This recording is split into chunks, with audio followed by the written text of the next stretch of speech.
मित्रांनो, माझं नाव अंजली यशोदा दिनकरौतकर। आज तुमच्या समोर विषय मांडतीये राष्ट्रहित सर्वोपरी। स्वातंत्र्य, संविधान, स्वराज्य, अखंड राज्य सगळ्या संकल्पना समोर येतात, पण शेवटी उरतात सावरकरांची देशभक्ती आणि त्यांनी राष्ट्रासाठी काय काय केलं। तर सन्माननीय व्यासपीठ आणि इथे जमलेल्या सर्व देशबांधवांनो, जेव्हा जेव्हा राष्ट्रहित सर्वोपरी हा विषय निघणार तेव्हा माझ्या समोर सगळ्यात पहिलं नाव हे स्वातंत्र्यवीर सावरकरांचे येणार।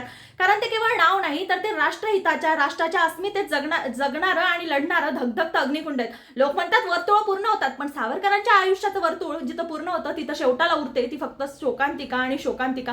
पण ज्यांनी राष्ट्रासाठी सर्वस्व अर्पिलं त्याला कसली आली भीती आणि कसली आली फळप्राप्तीची अपेक्षा। त्यांच्या कुटुंबाचा त्याग, रक्ताचं जे केलेलं पाणी आणि घराची झालेली राख रांगोळी पाहता खरंच लाज वाटते स्वतःच्या विचारांवर। जेव्हा आपण सावरकरांना कालकोठरीत बंद करतो, राष्ट्रहित कसं असतं ते त्यांच्या घराकडून शिकावं। लंडनमध्ये क्रांतीची ज्वाला सावरकर जेव्हा पेटवत होते त्यांच्या कुटुंबावर हलाखीची परिस्थिती। बाबाराव सावरकर अंदमानच्या काळ्या पाण्याची शिक्षा भोगतायत। धाकटा भाऊ नारायण सावरकर त्यांनीही देशकार्यात स्वतःला झोकून दिले।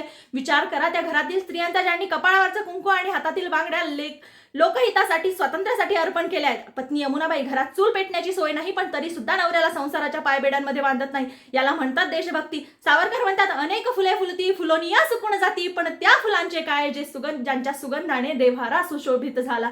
स्वतःला त्यांनी त्या फुलांसारखं अर्पण केलं, नव्हे नव्हे त्यांच्या संपूर्ण कुटुंबाने।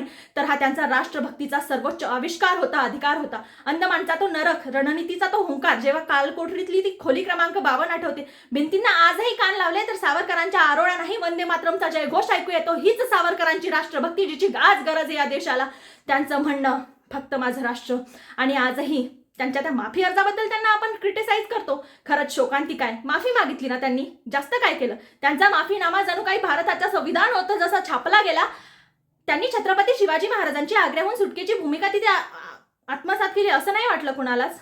जेव्हा मृत्यू समोर असतो तेव्हा मृत्यूला गळ्यात गळा घातल्यापेक्षा स्वतः मृत्यूला टाळा देऊन शत्रूच्या छाताळावर नाचणं जर त्यांनी निवडलं तर मला ते बरोबर वाटतात। आपल्याला सगळ्यांना ते बरोबर वाटावे, कारण युद्धाची प्रत्येकाची नीती वेगळी असते। त्यानंतर त्यांचं साहित्य, भिंतींवर 6000 कविता कोरल्या गेल्या। खरंच जो माणूस जगण्यासाठी इतका धडपडेल तो एवढं कार्य करू शकतो की काट्यांनी, दगडांनी, कोळशांनी कविता लिहित बसेल।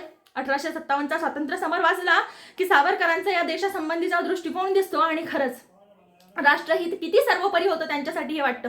शेवटची शोकांतिका खरं तर बोलू नये, पण बोलावीशी वाटते की गांधींच्या हत्येचा पुन्हा त्यांच्यावर एक डाग लावला जातो जेव्हा स्वातंत्र्य मिळतं। म्हणजे ज्या माणसाने संपूर्ण आयुष्य स्वातंत्र्यासाठी दिलं, स्वातंत्र्य मिळाल्यानंतर सुद्धा त्यांना काय मिळालं एक आरोप तो सिद्ध झाला नाही, पण आजही ते अंदमानच्या कालकोठरीतच उभे आहेत। पण सावरकर म्हणतात, देहाकडून देवाकडे जाताना मध्ये देश लागतो आणि त्या देशाचं ऋण फेडणं हेच माझं कर्तव्य आहे। आजच्या तरुण पिढीला माझं हेच सांगणं आहे, राष्ट्रहित म्हणजे काय हे सावरकरांकडून शिकावं। निस्वार्थ जगणं, त्यांच्या ऋणात कसं राहावं, ज्या देशाने आपल्याला जन्म दिला, ज्या मातृभूमीने आपल्याला वाढवलं, तिच्यासाठी कसं जगावं हे सावरकरांकडून शिकलं पाहिजे।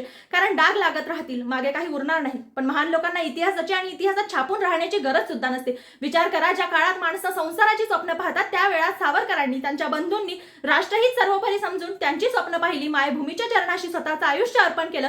माझ्या युवा मित्रांना मला खरंच सांगायचंय, आपल्याकडे संकल्पना वेगळ्या असतील, देश वेगळ्या वाटेने जात आहे, खरं तर नवीन नवीन संकल्पना उलगडत आहेत, आपल्याकडे नवीन मार्ग आहेत, पण जिथं मुळा आहेत, आपल्या देशाच्या विचारधारा आहेत, त्या या स्वातंत्र्यवीरांच्या, क्रांतिकारांच्या पायथ्याशी आहेत।